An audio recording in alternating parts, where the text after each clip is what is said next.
বলুন, সন্তানের উপর যদি কোনো বিপদ আসে গো, এই বিপদের খবর কেউ জানে না, আগে জানে কে?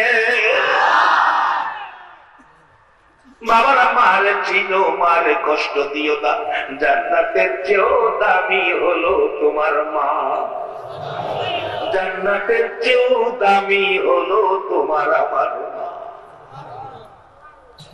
রাসূল বলেছে মায়ের পায়ের নিচে জান্নাত, জান্নাতের নিচে মা বলে নাই, মার পায়ের নিচে জান্নাত।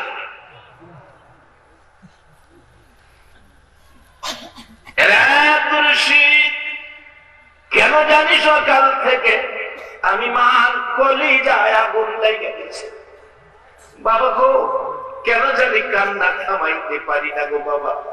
আব্দুর রশিদ চোখের পানি ঝরঝর করে ছেড়ে দিলেন, ঘরের ভিতরে ঢুকলেন, মার কাছে যাইয়া ডাকে, মা গো, তোমার বুকের আগুনের কারণ আমি আব্দুর রশিদ নবীর দুশমনটাকে দুনিয়া থেকে বিদায় করে দেওয়ার অপরাধে ব্রিটিশের কোর্ট আমাকে মৃত্যুদণ্ড দিয়েছে।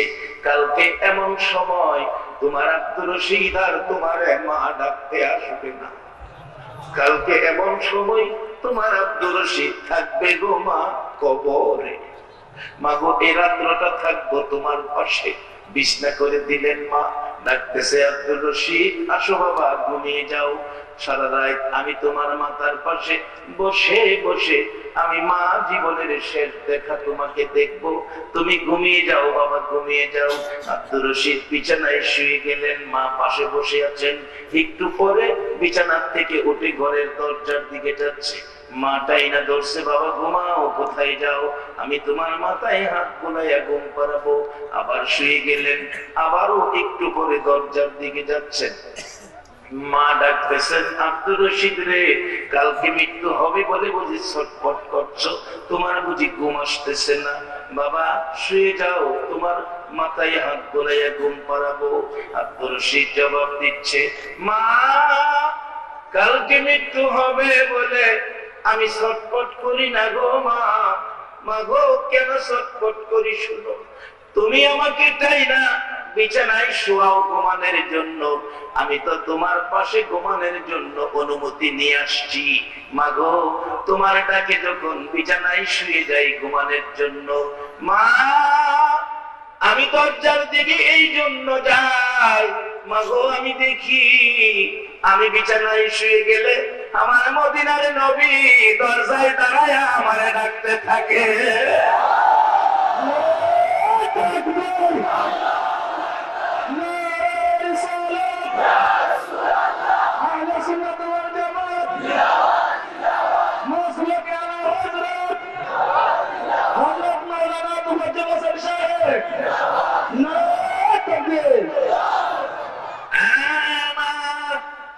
আমার মদিনার নবী ঘরের দরজায় দাঁড়ায় আমারে ডাকে, আব্দুর রশিদ রে, এই বিছানায় ঘুমাইস না, আমি রাসূলের জন্য জীবন দিলি, আমি রাসূল মদিনার থেকে এসেছি তোকে নেওয়ার জন্য রে আব্দুর রশিদ, এই বিছানায় নয়, আমি রাসূলের পাশের বিছানায় ঘুমাবি।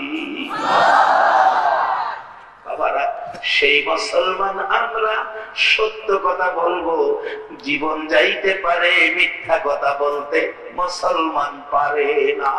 একবার বলুন আল্লাহু আকবার। তাই বলেছিলাম সত্যের আওয়াজটা গর্জিয়াস হতে হবে, কারণ মুসলমান সত্য কথা বলবে, এটাই মুসলমানদের আদর্শ। একবার বলুন না আলহামদুলিল্লাহ। বাবা বিছানার ব্যবস্থা করতে পারলে দাও, লোকেরা বসো একটা রাত্র আল মদিনা মসজিদের পক্ষে, মদিনার ভালোবাসাই দেখ, এই রাত্রটা যদি কবুল হয় আব্দুর রশিদের মতো আমার নবীর দিদার নসিব হয়ে যেতে পারে। মহব্বতে আরো দরুদ শরীফ পড়ুন, আল্লাহুম্মা সাল্লি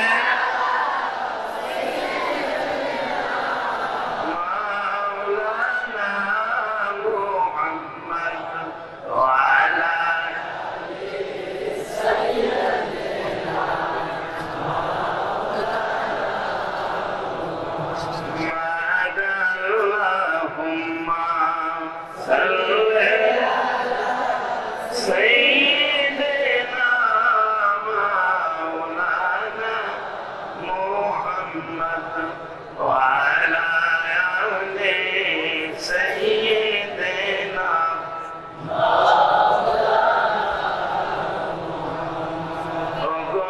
নবী শোনেন আপনি আমরা সবাই গুনাহগার রোজ হাসরে আমাদেরকে করে নিয়েন আপনি পার আল্লাহুম্মা সাল্লি সাইয়্যিদিনা মুহাম্মদ ওয়া আলা আলি সাইয়্যিদিনা মাওলানা বালাগাল উলা বিজামালিহি كشفت تجا بجماله حسنت جميع خصاله صلوا عليه সম্মানিত মুসলিম জনতা, আমাদের 2 নং মুরব্বী সম্মানিত চেয়ারম্যান সাহেব আমাদের কাছে এসে পৌঁছে গেছেন। সম্মানিত চেয়ারম্যান সাহেবকে ওয়ার্ড পরিচালনার কমিটির পক্ষ থেকে, পশ্চিম রিয়ারপুর এলাকাবাসীর পক্ষ থেকে আসন গ্রহণ করার জন্য সবিনয় আহ্বান জানাচ্ছি। সবাই বলুন মারহাবা। সম্মানিত চেয়ারম্যান সাহেব উপস্থিত হয়েছেন, উনি ওনার আসন গ্রহণ করে অলঙ্কৃত করেছেন। সকলে আবারও বলুন মারহাবা। বাবার আসুন, আমি আলোচনার দিকে যাই। কষ্ট হলেও যে যেখানে বসছেন আর যেন টানাটানি না করতে হয়, কারণ সময় কিন্তু চলে যাবে। আমার কথার বলার উদ্দেশ্য ছিল এই নামটা মসজিদ আল্লাহর ঘর, নামটা হয়েছে মদিনাওয়ালা।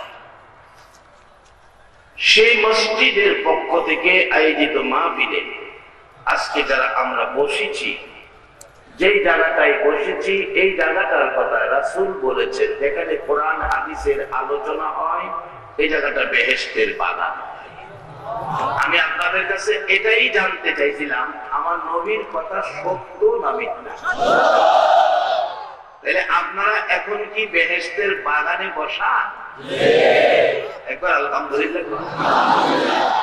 অনেকে কইবেন হুজুর, আমরা তো কিছু মানুষ আছি না, আমরা দুই করছি না, আমরা কি বেহেশতের বাগানও জায়গা দিছে?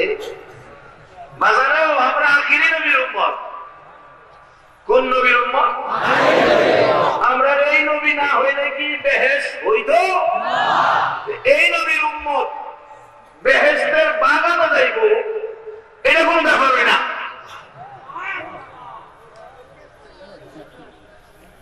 নামাজ এনে নাই, কালিমাটা আছে না? হাদিস শরীফে রাসূল বলেছেন, মান ক্বালা লা ইলাহা ইল্লাল্লাহু ফাদাখালাল জান্নাহ। এই কালিমা যারা পড়েছে তারা বেহেশতে প্রবেশ করবে। আপনি এই বেহেশতের বাগান রাসূল বলেছে তালাশ করে দেখেন, একজন মানুষও নামাজ ছাড়া থাকতে পারে, কিন্তু কালিমা ছাড়া নাই। ঠিক কিনা? কালিমা ছাড়া নাই। তাইলে আবারও বললাম, রাসূল বলেছেন এটা বেহেশতের বাগান। তাহলে আমরা যারা এই মাহফিলে বসেছি, এখন আমরা কোথায় বসে আছি? কবির হুজুর, এত সহজে বেহেশতের বাগানে গেলাম। বাজানো এই সহজে বেহেশতের বাগান আখিরি নবীর উম্মতে পায়, অন্য নবীর উম্মতে পায় না। শুধু বেহেশতের বাগান না তো, আমরা আদম আলাইহিস সালাম থেকে শুরু করে ঈসা আলাইহিস সালাম পর্যন্ত সকল নবী রাসূলের জীবনী এবং উম্মতের জীবনী খুলুন। কোন নবী এবং কোন নবীর উম্মতের জন্য বেহেশতের দরজা খোলা থাকে না। আলেম ওলামা আছেন, প্রিন্সিপাল সাহেব আছেন, কোন নবীর উম্মতের জন্য বেহেশতের দরজা খোলা থাকে না। আমরা যারা আখিরি নবীর উম্মত, প্রত্যেক বছরের মধ্যে একটা মাস বেহেশতের দরজা পুরা মাস। আচ্ছা, বলতে পারবেন এই মাসটা কোনটা?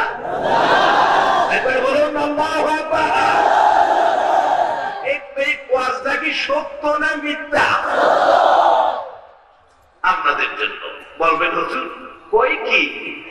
আমরা আজকে অনেকে নামাজও পড়ছি না, বেহেশতের বাগানে জায়গা দিল, আবার কোন নবীর উম্মতের জন্য বেহেশতের দরজা খুলে না। আমরা লাগিয়া 1 মাস বেহেশতের দরজা খুলে রাখে, কিন্তু আমরা ভাগ্যটা তো ভালো দেখা। কি কম ভাগ্যটা কি? শুধু 1 মাস বেহেশতের দরজা খোলা থাকে, এটা শেষ না। আমার নবী মেরাজের সফরে 4র্থ আকাশে ইদ্রিস নবীর সাথে দেখা। ইদ্রিস আলাইহিস সালামকে নবী প্রশ্ন করেছিলেন, ইদ্রিস তুমি তো সশরীরে বেহেশতে গেছো, বেহেশতের নাজ নিয়ামত খাইছো, উরবালা দেখছো, কত কিছু দেখছো, কত কিছু খাইছো, কেমন খাইছো, কেমন দেখছো, কত দেখি। ইদ্রিস আলাইহিস সালাম কয়, ইয়া রাসূলুল্লাহ, কইছেন ঠিক আছে, আমি বেহেশতে বারিন্দাত বইয়া পানি খেয়েছি, আমি পানির লেগে আইছিলাম। এটা কারণ আছে, পানির লেগে কেন গেছে, লম্বা ঘটনা ছোট করে বলছি, আলোচনার সামনে অনেক। পানি খেয়েছি, বেহেশতের ভিতরে যাইবার লেগে দরজায় ধাক্কা দিছি, দরজা খুলেন, দরজা খুলেন। বেহেশতের ভিতর দেখো কে কে? আমি বললাম আমি আল্লাহর নবী ইদ্রিস। ইদ্রিস আলাইহিস সালাম দরজা খুলেন, বেহেশতের ভিতরতে আমার কয় উপরে তাকান, উপরে তাকান। আমি উপরে তাকাইছি, উপরে তাকায় দেখি বড় বড় অক্ষরে সুন্দর করে লেখা রাখছে, লেখা রাখছে। অনেক সময় দেখেন আপনার যেগুলি sitting service, Moulvibazar to Dhaka, Sreemangal east office দেয়, টিকিট দেয় না বাসে, বাস বাস টিকিট দেয়। এই যে এই মৌলভীবাজারতে এক ভদ্রলোক ধনী মানুষ, একবারে জামা কাপড় হাই ফাই, এরকম হাই ফাই জামা কাপড় পইরা এই সিটে যাইছে, তার পাশে সিটে পড়ছে এই শ্রীমঙ্গলের এক ভদ্রলোক। উনি আমার একটু দুর্বল গরিব মানুষ, জামা কাপড় তেমন একটা সুবিধা না। উনি সিরিয়ালে ওনার পাশে বইছে, কিন্তু ওই ভদ্রলোকের পছন্দ হইতেছে না এই লোকটা। অন সিট নাম্বার টাকা তো একই, তো উড়াইয়া দিতেও পারে না। অবশেষে একটু যন্ত্রণা শুরু করছে, কি সিগারেট ধরাইয়া দোয়াটারে আপনার মুখটা বাঁকা কেরায় এই ভদ্রলোকের দিকে মারাইছে। এই ভদ্রলোক বলছে, ভাইজান আমি সিগারেট খাই না, আমার দিকে দোয়াটা দিয়ে না, আমার কষ্ট হয়। আবার মারছে, জানালা খোলা আছে বাহিরে মারেন, আমার দিকে মারেন কেন? সিগারেট খাই না, আমার কষ্ট হয়। এই ভদ্রলোক কথা বলবেন না। এটা দেখেন বাসের সাইডে লেখা আছে, আপনার অভিযোগ ড্রাইভারকে বলেন, আপনার অভিযোগ ড্রাইভারকে বলেন। এখন এই কথা কইতে কইতে তো প্যাসেঞ্জার শ্রীমঙ্গল থেকে লইয়া গাড়ি তো টানি মারছে, পুরা স্পিডে গাড়ি। অপরক হইয়া প্যাসেঞ্জার ড্রাইভারের পাশে গিয়ে ডাকছে, ড্রাইভার সাহেব, ড্রাইভার সাহেব, ড্রাইভার সাহেব, ড্রাইভার সাহেব কোকিছে, আমার একটা অভিযোগ। কয়া কথা বলবেন না, আমার অভিযোগ, কনা কথা বলবেন না। আরে বাবা আমার অভিযোগ শুনবেন না, ও অভিযোগ শুনবো মিয়া, দেন সামনে তাকান, সামনে তাকান। সামনে দেখছি লেখা রাখছে, চলন্ত অবস্থায় ড্রাইভারের সাথে কথা বলা নিষেধ। বেচারা আর বিচার খাইল না, এনেই বইল। এই বেচারাও দাওয়ায় উড়াই তাল। ইদ্রিস আলাইহিস সালাম বলেন, ইয়া রাসূলুল্লাহ আমি ধাক্কাইলাম, ভিতর থেকে উপরে তাকান। হুজুর উপরে তাকায়া দেখি লেখা, আখিরি নবী উম্মত নিয়ে না আসা পর্যন্ত কারো জন্য জান্নাতের দরজা খোলা হবে না। হুজুর ইদ্রিস নবী না হইয়া আখিরি নবীর উম্মত হইয়া যদি যাইতাম গো নবী, তাহলে বুঝি জান্নাতের দরজা খুইলা দিত। নবীজির গোলামের, নবীজির গোলামের কোনো চিন্তা নাই। চলো নবীজির জান্নাতে মদিনাতে যাই, চলো নবীজির জান্নাতে মদিনাতে যাই। কে কে যাবে মদিনায়, মদিনাতে কান্দে নবী উম্মতের মায়া। কে কে যাবে মদিনায়, মদিনাতে কান্দে নবী উম্মতের মায়া। তিনি রজনী কান্দন যিনি, তিনি রজনী কান্দন যিনি, শুয়ে রোয়া যায়। চলো নবীজির জান্নাতে মদিনাতে যাই, চলো নবীজির জান্নাতে মদিনাতে যাই। এই নবীর উম্মতের জন্য জান্নাতের বাগান হলো কোরআন হাদিসের মাহফিল। কোন নবীর উম্মতের জন্য জান্নাতের দরজা খোলা থাকে না। আখিরি নবীর উম্মতের জন্য একটা মাস জান্নাতের দরজা খোলা। কোন দলের আলেম অস্বীকার করার ক্ষমতা নাই। কোন নবীর উম্মতের জন্য জান্নাতের দরজা খোলা থাকে না। শুধু আপনাদের মতো আখিরি নবীর উম্মতের জন্য রমজান মাসটা জান্নাতের দরজা খোলা থাকে। শুধু জান্নাতের দরজাই খোলা নয়, আমার নবী উম্মত নিয়ে না যাওয়া পর্যন্ত কোন নবী রাসূলের জন্য জান্নাতের দরজা খোলা হবে না।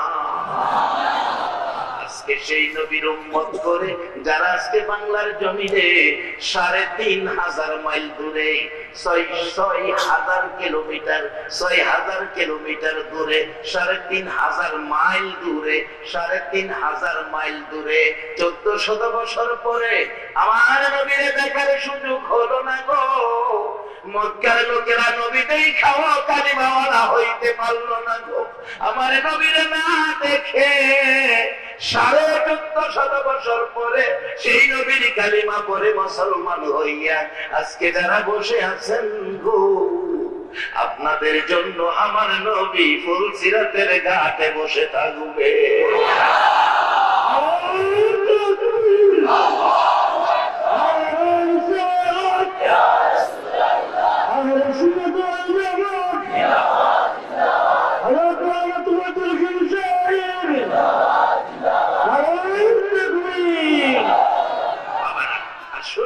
আমরা ভাগ্যবান আজকে যারা মাহফিলে বসে আছি। মাহফিলটা মসজিদের উদ্যোগে। বলুন মসজিদ কার ঘর? আবার বলুন। এবার নন আগে আল্লাহর চিনি। এত বড় আকাশটা খুঁটিবিহীন কে ঝুলাইয়া রাখলেন? এমন কোন শক্তি পৃথিবীতে আছে খুঁটিবিহীন এমন একটা আকাশ ঝুলাইয়া রাখতো? আমরা তো বিল্ডিং করলে কত খুঁটি, কত রড, সিমেন্ট, পাথরের কণা, ইটের কণা, তারপর আবার ২-৪-৫ বছর পর পর রং করতে হয়। এই যে আকাশটা বানাইছে একবার, কোনদিন বাংলাদেশে আইসা ফেরেশতারা কইছে আকাশ রং করার টেন্ডার হইব?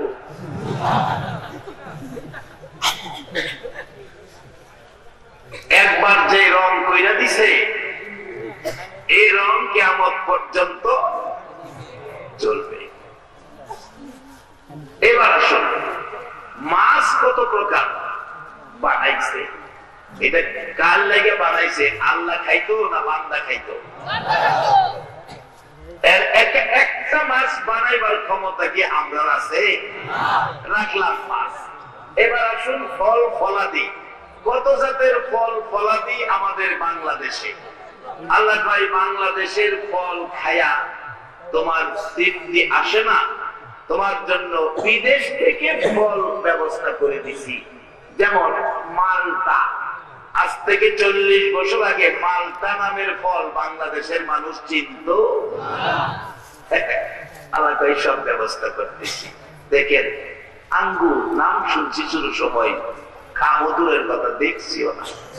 আর এখন আঙ্গুর শুধু খালো বাজারেই পাওয়া যায়। কি খাবে? আল্লাহ তাই খা। সাদাটা ভালো লাগে না, কালাটা খা। কালাটা ভালো লাগে না, আরেকটা আছে না লাল, লালটা খা। আচ্ছা, এইভাবে সিস্টেম করে আমরা সুখ শান্তির জন্য এই ফায়সালাতে করলেন। বলুন এই মালিকটা কে? এই মালিকটারে চিনা আমরা দরকার আছে নেই?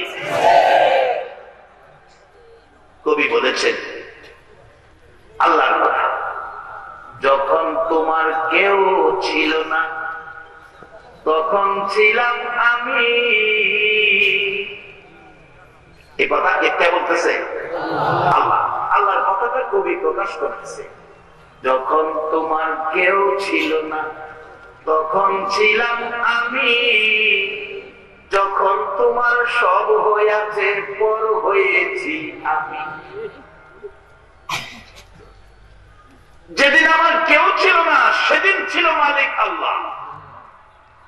বলুন, আমরা যখন মার পেটে ছিলাম, খাবার দাবারের জন্য চাকরি নকরি ব্যবসা বাণিজ্য গৃহস্থী কোন চেষ্টা করুন লাগছে? বলুন, এদিন আমরা মালিক কে আছি? মার পেট থেকে দুনিয়াতে আইসা দুনিয়ার খাবার, শ্রীমঙ্গলের হোটেলের খাবার, মৌলভীবাজারের হোটেলের খাবার আমার পক্ষে সম্ভব হবে না বিদায় আপনার আমার মার স্তরে একেবারে বিশুদ্ধ খাবারের ব্যবস্থা করে দিয়েছিল কে? কেমন খাবার? পুরো বাচ্চা অসুস্থ হলে ডাক্তারের কাছে নিয়ে ডাক্তার বলেন বাচ্চাকে কি খাওয়ান? কইলে একটু যেন খাওয়াই, মাই বই খাওয়াই।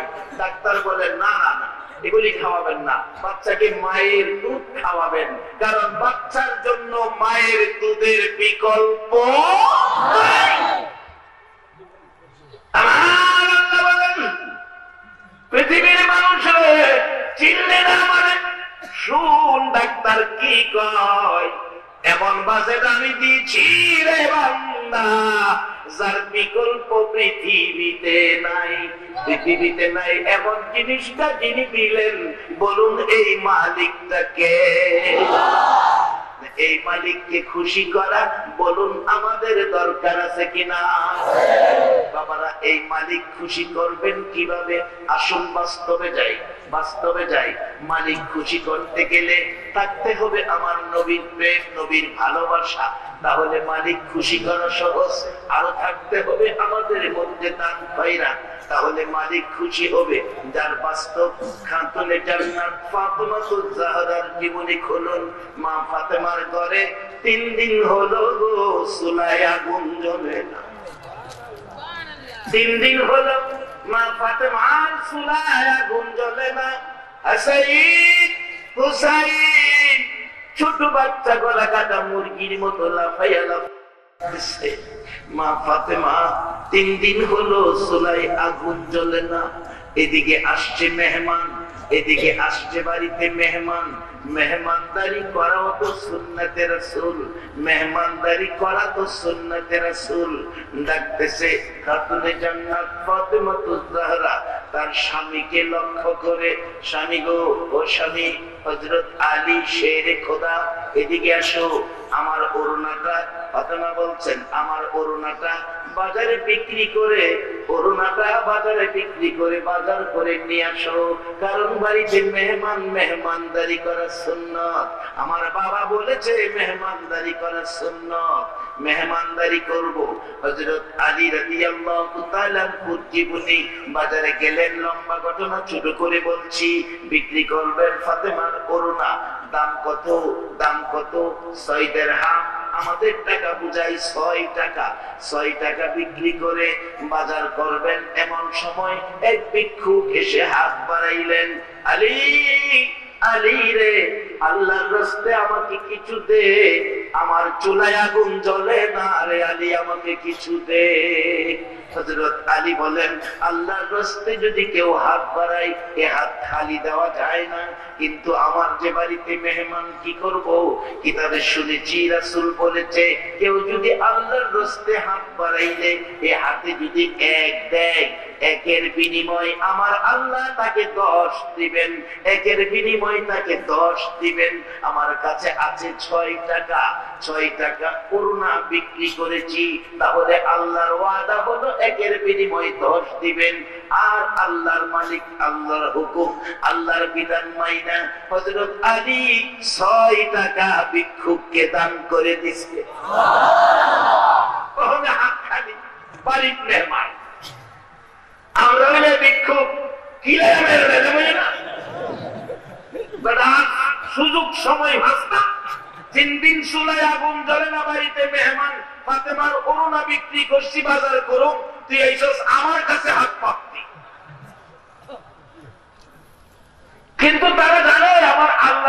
সত্য না মিথ্যা?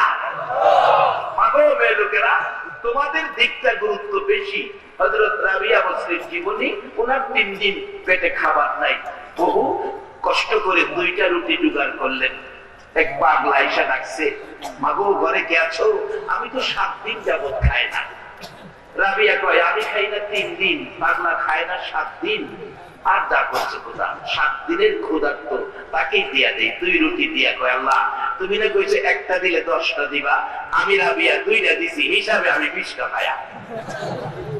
একবার আল্লাহু আকবার বলুন। আমরা তো 10 টাকা দিতে চাই না, 10 টাকাও যদি দেই ভিক্ষুকে 3টা রোমক মারি কামাই করে রাখছি তো আর লেগে সারাদিন আজকা টাকা দিতে দিতে করে বিরক্ত হয়ে গেছি। আরে টাকা দিবেন, আল্লাহ আপনারা পিছিয়ে দিয়ে কেড়ে দিতেছেন। আল্লাহ যদি না দিত, দিতেন করতে। যদি আল্লাহ আপনারে ভিক্ষুকের মতো বানাইতো, তাহলে বুঝবে না ভিক্ষা করলে কি মন লাগে। ভিক্ষুক আইলে নিজের প্রশ্ন করে, তুই যদি ভিক্ষুক হইতে তাহলে কেমন লাগবে? আমি দেখছি বাস স্ট্যান্ডে একটা ভিক্ষুক, এটা একটা পাও সমস্যা, খুশি মনে হাসি দিয়া দোকানদারের কাছে হাত পাতে, আমার আল্লাহ রাস্তা দিবেন, যদি কয় মাফ করো, মনটা কষ্ট করে দরজার থেকে ফিরে আসে। বাবা, ভিক্ষুকের হাত কোনদিন খালি দিয়েন না। যদি না পারেন, টাকা না থাকে, তাকে একটা কথা দিয়া হইলেও সান্ত্বনা দিয়েন, বাবা তোমাকে দেওয়া দরকার ছিল, আমার কাছে নাই, অন্যদিন তোমাকে দেব। তাহলে কথা দিয়া হইলেও সান্ত্বনা দিবেন, আল্লাহ খুশি হবে। অবশেষে রাবিয়া কয়, 2টা দিছি, তোমার ওয়াদা সত্য, আমারে 20টা দিবা। খাইলাম এলে 2টা, অন পাবো 20টা। মহিলার একিন ইমান কত মজবুত। রাবিয়ার জীবনী বৈশা রয়েছে, 20টা পাইব। কিছুক্ষণ পর পার্শ্ববর্তী বাড়ির বড় লোক, এই বাড়ির মহিলা 20 রুটি বানাইয়া কাজের মেয়ে দিয়া পাঠাইছে। রাবিয়া বলে, খায় না 3 দিন হয়েছে, এই 20টা রুটি দিয়াও, 2-3 দিন খাইতে পারবো। রুটি দিয়ে আইতাছে কাজের মেয়ে, একটা 2টা রুটি, 20টা রুটি খাইবো। এই চিন্তা বিরা কাজের মেয়ে 2টা রুটি এই কোমরের মধ্যে গুঞ্জা দিয়ে রাখছে, দিয়ে 18টা নিয়ে দিছে। আমরা বলে 3 দিন ধরে খাই না, আমরা খালাম না, আপনারা রুটি দিছে। রাবিয়া কয়, রাত গঞ্জা লই, আল্লাহর কথা সত্য, এটা আমারে দিছে না অন্য কারো দিছে বুঝা লই। আমি 2টা দান করছি, আল্লাহ কইছে 1 দিলে 10 দিব, হিসাবে আমি 20টা বানা দেখে লই। কয়টা রুটি? গলে 1, 2, 3, 4, 19। 19 তো নাই, 18টা। এই মেয়ে রুটি দিয়ে 18টা। আল্লাহ তো কইছে একটা দিলে 10টা দিব, তাইলে 2টা দিছি, কয়টা? কয়টা পাইবো? আল্লাহর কথা সত্য না মিথ্যা? একবার আল্লাহু আকবার বলো। আল্লাহ সবকিছু আমাদের জন্য সিস্টেম করে রাখছে, আমরা নিতাম পারতাছি না, নিতাম পারতাছি না। আল্লাহ কোরআনে বলছে, ওয়াইজা সাআলাকা ইবাদি আন্নী ফাইন্নী করিব। নবী গো, আপনি বলে দেন আমার বান্দারা আমারে তালাশ করে, আমার কথা জিগায়, আমি তো তাদের নিকটে আছি। শুধু নিকটে থাকি না, আমি জিগাই, উজিবু দাওয়াতা দাঈ ইযা দান। তোমাদের কোনো দাবি দাওয়া চাওয়া পাওয়া আমার কাছে আছে কিনা? যদি থাকে, আল্লাহ কি কয়, ফালিয়াস্তাজিবু লি ওয়া লিইউমিনু বি লাআল্লাহুম ইয়ারশুদুন। আমি তোমাদের সব দাবি দাওয়া পরিশোধ করে দিব। আপনাদের সাথে কইতেছে, আমরা সব দাবি দাওয়া পরিশোধ করবো। রাবিয়া কয়, মানি না। এই বেনি, এই তোর রুটি তুই রয়ে যা, আমার হইলে 20টা হইলে, আমার ওটা আবার হইতো না। আমার আল্লাহর কথা মিথ্যা না, আল্লাহর কথা সত্য। এবার বাড়িতে বাইরে গিয়ে গাড়ি পাওয়া রে, বেরিয়ে এত বড় ফেট, 20 রুটি লাগে, 2 রুটি বাইরে আবার এই রুটির ভিতরে ঢুকাইছে। দুহাই নেন, এত রুটি ওই লাগে, 20 রুটি খাওয়ান লাগে, 18টা হয় না? তো মাগো, 18টা খাইবার লাগে না। আমার আল্লাহর কথা যে সত্য, 1 দিলে যে আল্লাহ 10 দেয়, এটা প্রমাণের জন্য কইছি। 20টা আমি খাইতাম না, আমি আল্লাহর কথা সত্য প্রমাণ করার জন্য। এবার গণেন, এবার গণতেছে 15, 16, 17, 18, 19, 20। এবার ঠিক আছে। রাবিয়া অত তোমার মতন একজন মহিলা গোমা, তবে রাবিয়ার চরিত্রে ভেজাল ছিল না, আমরার মধ্যে ভেজাল। রাবিয়া বেপরদা চলতো না, আমরা বেপরদা। রাবিয়া স্বামীকে কষ্ট দিত না, মিথ্যা কথা বলতো না, কিন্তু আমরা মিথ্যা কথা কই। মহিলারা স্বামীর সাথে বেয়াদবি করে, আর করতোই না কেন? স্বামী চাকরি করে দ্বিতীয় গ্রেডে, স্ত্রী চাকরি করে নাম্বার 1 গ্রেডে। বাড়ি টাকা স্ত্রী স্বামীরে পায় রান্না বাড়া হয়েছে। রান্না বাড়া হয়েছে মানে রান্না বাড়া কি আমি করুন না তুমি করবা? আমি করুন কি লিগা? কই আমি করুন কি লিগা? আমি ডিউটির থেকে আইছি, মহিলাদের দায়িত্ব রান্না বাড়া। তুমি যেমন ডিউটির চাইছো আমিও তো ডিউটির চাইছি। মুড়ি খাইয়া ঘুমায়। আচ্ছা, এর মধ্যে স্বামী স্ত্রীর মহব্বত সুখ হইল না দুঃখ হইল? মন্ডপেরা খাওয়ানোর সুযোগ পাইল না। খালি মহিলারা দোষ দিয়েন না, মহিলারা একটু সুযোগ দিয়ে। এই বেচারির চাকরি করে পয়সাও খাইতেন চাইবেন, এই বেচারির হাতের পাকও খাইতেন চাইবেন, কত আশা করেন না। যারা চাকরি ফিরাইয়ে এরা রান্না বাড়া করবো কেমনে, এরা কত কষ্টই। তবে এই তুলনায় আমরা বাংলাদেশ ভালো আছি। পৃথিবীর বিভিন্ন দেশে যাইয়া দেখেন, আমরা বাংলাদেশের মতো এত আরামে নাই। আপনাদের এলাকার মানুষ লন্ডন থাকে, আছে না লন্ডনে? কিন্তু আমরা তো একজনে কামাই করে 10 জনে পয়সা খায়। কিন্তু লন্ডন গিয়া দেখেন, কাম না করলে ভাত নাই। ঠিক নিও কামও ডিউটি 8 ঘন্টা না, কয় ঘন্টা ডিউটি করুন লাগে? 12 ঘন্টা। মালদ্বীপ গেলাম মাহফিলে, মালদ্বীপ 12 ঘন্টা ডিউটি, রান্নার সুযোগ নাই, হোটেলতে খায়া ঘুমায় থাকে। মালয়েশিয়া গেলাম মাহফিলে, 12 ঘন্টা ডিউটি, রান্না করার সুযোগ নাই, হোটেলতে খায়া ঘুমায় থাকে। কোন কোন ফ্যামিলি আছে স্বামীর সাথে স্ত্রীর দেখা হয় না, স্ত্রীর সাথে স্বামীর দেখা হয় না ছুটির দিন ছাড়া। বাবা মারে একসাথে ছেলে মেয়ে দেখে না ছুটির দিন ছাড়া।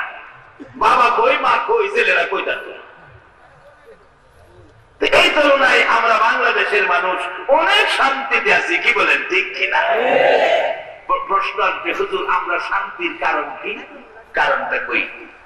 একটু লম্বা হয়ে যেতেছে, কষ্ট হইব।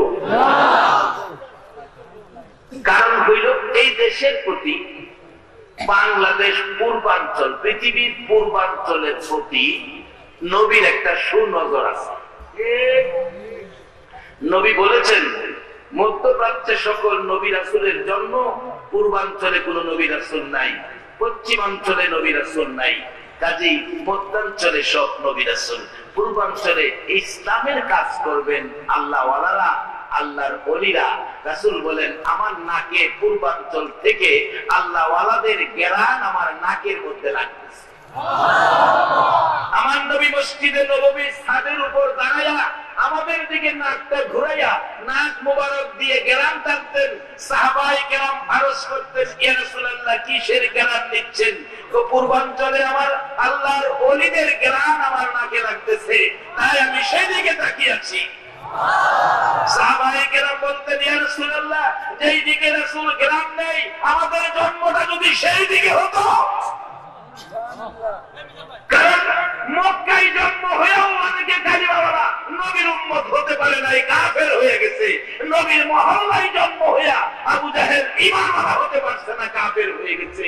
আর আমরা 3500 মাইল দূরে 1400 বছর পরে বাংলাদেশে নবীকে একটা নজর না দেখে কালিমা পড়ে মুসলমান হয়ে গেছি।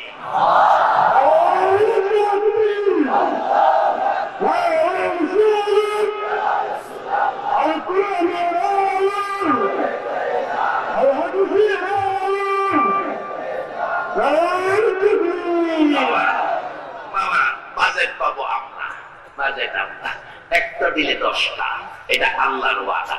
আমরা আখিরি নবীর উম্মত, অন্য নবীর উম্মত আবার একটা দিলে 10টা পায় না। আবার কোন কোন জায়গায় এই নবীর উম্মতের জন্য কোরআন শরীফে ঘোষণা দিয়ে রাখছে, বেগইরে হিসাব, বেগইরে হিসাব। হিসাব কিতাব নাই, এই নবীর উম্মতের দেন হিসাব ছাড়া, বেগইরে হিসাব। বেগইরে হিসাব বুঝেন তো? হিসাব সারা আছে। বলবেন হুজুর আমরা এইভাবে দেয় কেড়ে, এটার কারণটা আমি পাইছি। কারণ আমরা নবীর পরে আর নবী আছে কোরআনে বলছে নাই, ওয়ালাকিন রাসূলুল্লাহি ওয়া খাতামান নাবিয়্যিন। নবী হাদিসে বলেছে আনা খাতামুন নাবিয়্যিন লা নাবিয়্যা বাদি। নবীর পরে যখন নবী নাই, তাইলে এই নবীর উম্মতের পরে আর কোন উম্মত নাই। আমরা হইলাম শেষ শেষ শেষ।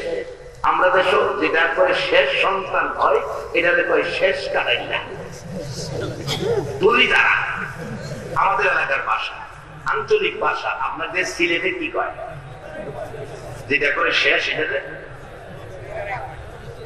শেষ দ্বারা, মানে দুলি দ্বারই, মানে এর সর্বশেষ আর নাই। এটা পেলাম যন্ত্রণা মা বাবারে বেশি করে, ঠিক নেই? আবার আগুনের বেলা পেলাম এটাই বেশি বা।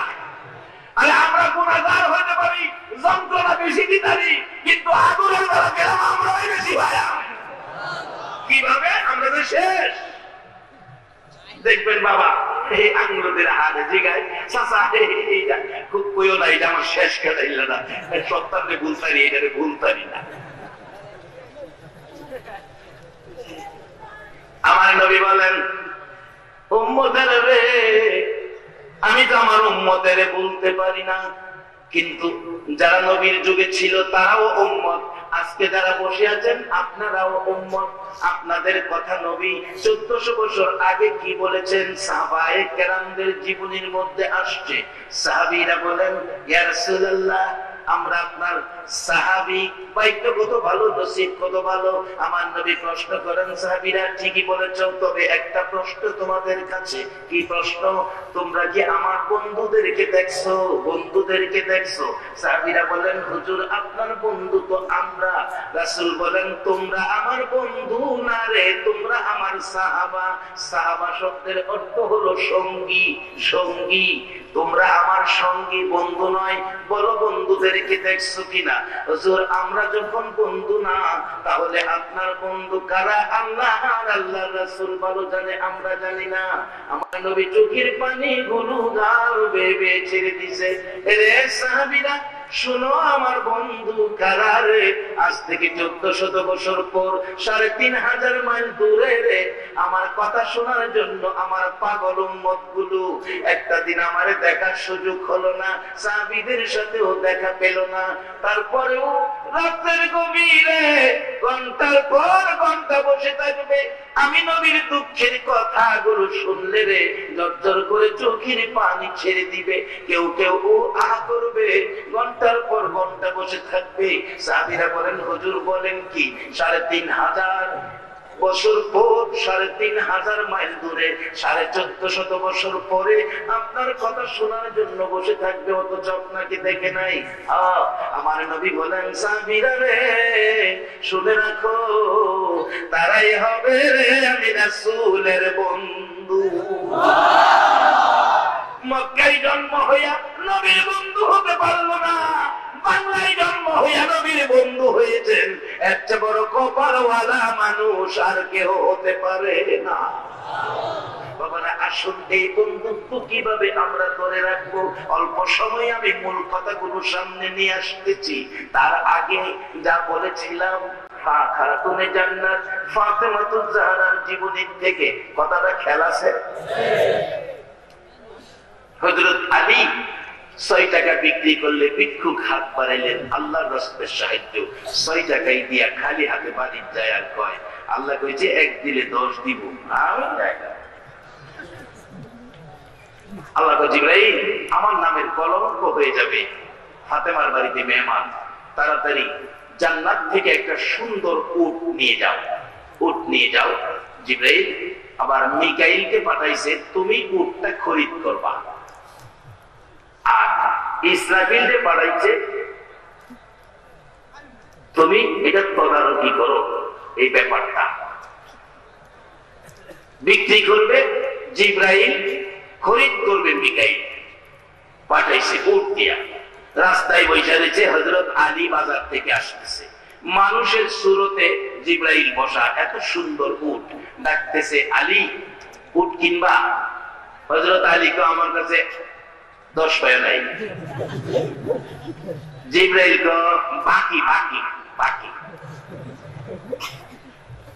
সুবহানাল্লাহ বলছেন না? সিস্টেম করতেছে এই মালিক কে আল্লাহ। আছে না হলো একবার আল্লাহু আকবার কোন জিবরাইল মানুষের সুরত, আমি বাকি নিবা, তুমি বিক্রি কইরা আমার টাকা দিও। এই সুযোগ পাইলে কেডা ছাড়ে? কত দাম? একদম 60 টাকা। 60 টাকা। 60 টাকা দা হযরত আলী উট কিনছে। উট কিনা বাজারে যাইতেছে। বাজারে ঢুকবার আগে মিকাইল খালি নিছে হযরত আলীর দিকে লক্ষ্য করে, মানুষের সুরত। আলী এত সুন্দর উট পাইলা কই, বিক্রি করবা? বাজারে যাবার আগে কাহা বিক্রি করুন। কত? কম নেই কোন? কয় একদম 100 টাকা দেন, দিবা? হযরত আলী কয় কিনছি 60, কইছে 100, থাকে 40। আল্লাহ কইছে 1 টাকা দিলে 10 টাকা দিব। 6 টাকা ভিক্ষুকরে দিছি, 6.60 পাওয়ার কথা। বুঝাই না, বুঝাই না, দাম হইছে না। তাহলে 120 টাকা দেন, দিবা? মিকাইল কেটেছে। হযরত আলী কয় কিনছি 60, 120 বেচতে 60 নেবগা উডলা, আমার থাকে 60, দান করছি 6 টাকা, 6.60। আল্লাহ যা কইছে তা আল্লাহ দিছে, এবার ঠিক আছে। আল্লাহ যা কইছে হিসাব ঠিক আছে, এবার আমি রাজি হইছি, দেন টাকা দেন। মিকাইল 120 টাকা কইনা দিছে, উট দেলাইছে। উটটা কত সুন্দর রে, টাকার অভাবে বিক্রি করলাম না, বিক্রি করা মেরে না। এই কথা সুন্দর উটটা দেখার লেখা পিছনে বিরা চাইছে, কার কাছে বিক্রি করছে, উটটা তো নিতেছে না, চাই দেখা উটও নাই, যাই কিনছে।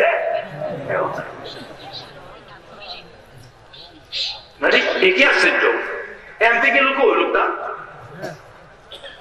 দৌড়ে গেছে, যার কাছ থেকে কিনছে হেই আসছে কিনে কে যায় হেরা বসা। জিবরাইল মানুষের সুরতে ডাকতেছে, ভাই সাহেব আমনে টাকা লেগে দৌড়ে আইছি, কিন্তু উটটা বিক্রি করলাম, আমরা কে যে নিল লইয়া যে গেল হাতে। জিবরাইল তো জানে কেটে নিচ্ছে, কয়টা হেটা দিতে হইছে, বলছে আমার টাকা দেন। 60 টাকা কইনা দিছে, বাকি 60 টাকা লইয়া বাজার না গিয়া বাড়ি গেছে খালি হাতে। ফাতেমা কই স্বামী বাজার কই, বাড়ি মেহমান? কয় বাজার করে কোন ই তোমার করুণার 6 টাকা বিক্রি করে আল্লাহর রাস্তায় দান করে দিলাইছিলাম 6 টাকা, খালি হাতে বাড়িতে দেখছি। এক বেচারা উট বিক্রি করলো আমার 60 টাকা, আমি বাজারে যাইবার আগে আবার আরেকজনে কিনে নিল 120 টাকা। আল্লাহ কইছে 1 দিলে 10 দিব, আমি এই 6 টাকা দিতাম, আমি 60 টাকা পাইছি। এটা কেডা উট বেচলো, কেডা কিনলো, কইতে আইলো, এটা আগে না বুঝা এই টাকা খরচ করতাম না। মেহমান বলে থাক, চলো দুইজনে নবীর কাছে যাই। আমার নবীর কাছে যাইবার আগে জিবরাইল আয়া কয়, হুজুর আল্লাহর ওয়াদা আল্লাহ পুরা করছে, আপনি কইয়া দেন উটটা হইল বেহেশতি, এই উটটার মাঝে সোয়ার হইয়া ফাতেমা জান্নাতে যাইবো। এই উট বিক্রি করছে জিবরাইল, খরিদ করছে মিকাইল। 1 টাকা দিয়া 10 টাকা পাওয়ার কথা, 6 টাকা দিয়া 60 টাকা পাওয়ার ব্যবস্থা করে দিছে আমার আল্লাহ। সবাই বলো এই আল্লাহ আছে দিও না। 1 দিলে কত দেয়?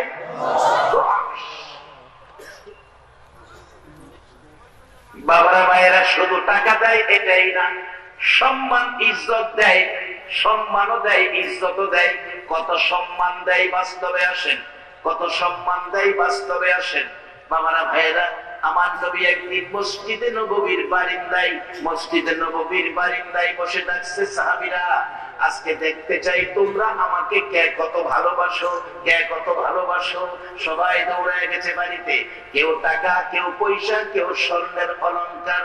মদিনার মহিলারা গলার হার, হাতের হাইবুড়ি, কানের অলংকার খুলে খুলে নবীর সামনে পাঠাইতেছে। সকলে আনতেছে, জিজ্ঞেস করলেন কি আনছো? হুজুর আমার যা ছিল 4 আনার 1 আনা রাখছি, 3 আনা লয়ে আইছি, 2 আনা লয়ে আইছি, 2 আনা রাখছি। এইভাবে হিসাব দিতেছে। শুধুমাত্র বাকি কিতাব লেখে আবু বকর সিদ্দিক। ডাকতেছে তোমরা দাঁড়াও, আমার আবু বকর এখনো আসে নাই। আবু বকর ঘরে যাইয়া রুমালটা বিছাইয়া এই কাপের পিরিজদানি লইছে, খুঁটিনাটি জিনিস যা ছিল, রুমালে গ্যালাস লইছে, কুপি বাতি লইছে, নিমকদানি লইছে, সব রুমালে প্যাকেট করে রওনা হবেন, আসবেন। এবার তার বিবি পিছন থেকে ডাকছেন, স্বামী সব প্যাকেট করে কোথায় রওনা হয়েছে? বিবি গো, রাসূল বলেছে ভালো কত গ্যাপ আসে পরীক্ষা করবে। ও বিবি, আর কিছুই নাই, সব প্যাকেট করে রাসূলের ভালোবাসায় রওনা হলাম। বিবি ডাকতেছে, স্বামী গো সব তুমি নিয়ে নিলা, আমারে কিছু দেওয়ার সুযোগ দিলা না। শুনেছি মদিনার মহিলারা গো আমার নবীর ভালোবাসায় অনেক কিছু দিয়েছে। শুধু অনেক কিছু নয়, ও মা বোনেরা শোনো, মদিনার মহিলারা আমার নবীরে কত ভালোবাসতো। আমার নবী যুদ্ধে গেলেন, শহীদ হলো অনেক সাহাবা, খবর পেল নবীও দুনিয়ায় নাই। একটা মহিলা হইয়া দৌড়াইয়া যুদ্ধের ময়দানে রওনা হয়েছে। সাহাবীরা দেখলেই তাকে, মা দাঁড়াও, কই যাও? তোমার দুইটা ছেলে শহীদ হয়ে গেছে। মহিলা বলেন, আমি ছেলের জন্য যাই নাই। আর একটু আগে বললে জিগাই, মা কই যাও? তোমার স্বামী শহীদ হয়ে গেছে, আমি স্বামীর জন্য যাই নাই। আর একটু গেলে আরেকজন জিগাই, কই যাও? ও সাহাবীরা, সাহাবীরা, আমি যুদ্ধের ময়দানে যাই। যাইও না, তোমার আপন ভাই শহীদ হয়ে গেছে। আরেকজন জিগাই, কই যাও? একটা চিৎকার মারছে, কেউ বলেছো ছেলে শহীদ হয়েছে, কেউ বলেছো স্বামী শহীদ হয়েছে, কেউ বলেছো ভাই শহীদ হয়েছে। ভাইয়ের খবর দিলা, স্বামীর খবর দিলা, ছেলের খবর দিলা, আমার দয়ার নবীর খবর দিলা না।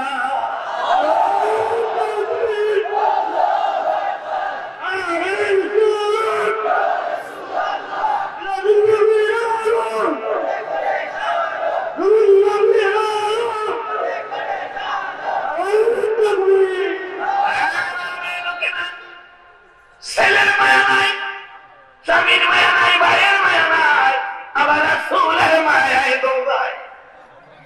ও মদিনার মহিলারা জীবন ধন্য করেছে আমার নবী পাইয়া।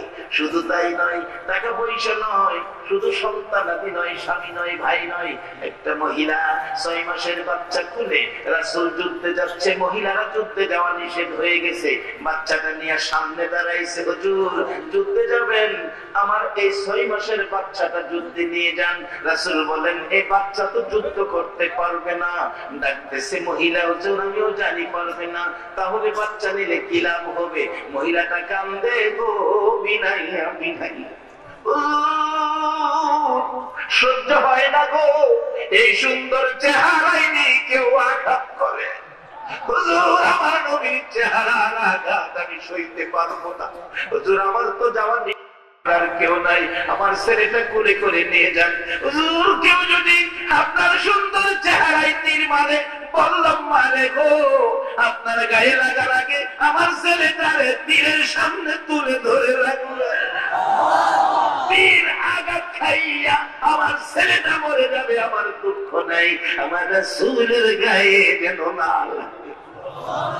এই পাগল মদিনার মহিলারা ছিল গো মা, এর বিনিময় কি পেয়েছে আসুন সামনে। বলতেছিলাম আবু বকর সিদ্দিকের বিবি ডাকতেছেন, স্বামী দাঁড়াও, স্বামী দাঁড়াও, দাঁড়াও গো স্বামী, একেবারে খালি হাতে দিব না। শুনেছি মদিনার মহিলারা গলার হার, হাতের অলংকার, কানের অলংকার খুলে খুলে নবীর জন্য দিয়েছে, আমি খালি দিব না। কি দিবি রে বিবি, করে কিছুই নাই। এবার আবু বকর বলেন, আমি দাঁড়িয়ে গেলাম, আমি দেখি আমার বিবি বিছানার থেকে খেজুর পাতার চাটিতে ধরে টানতেছে। চাটিটাই না খুইলা পরনের মধ্যে পেঁচ দিয়েছে, চাটি পরনে পেঁচ দিয়ে পরনের কাপড়টাই না খুলতেছে আর কাঁদতেছে। জিজ্ঞেস করে, আবু বকর কি করো বিবি? স্বামী পরনের কাপড় খুলতেছি, আর কিছুই নাই, এই কাপড়টা আমার নবীর রুমালে দিয়া দিও। আবু বকর বলেন, বিবি গো তোমার কি মন চাই পরনের কাপড় খুইলা নবীর দিতে? ওই বিবি চিৎকার মেরে বলছেন, স্বামী শুধু পরনের কাপড় নয়, সম্ভব যদি হতো গো আমার কলিজাটা খুইলা নবীর জন্য দিয়ে দিতাম।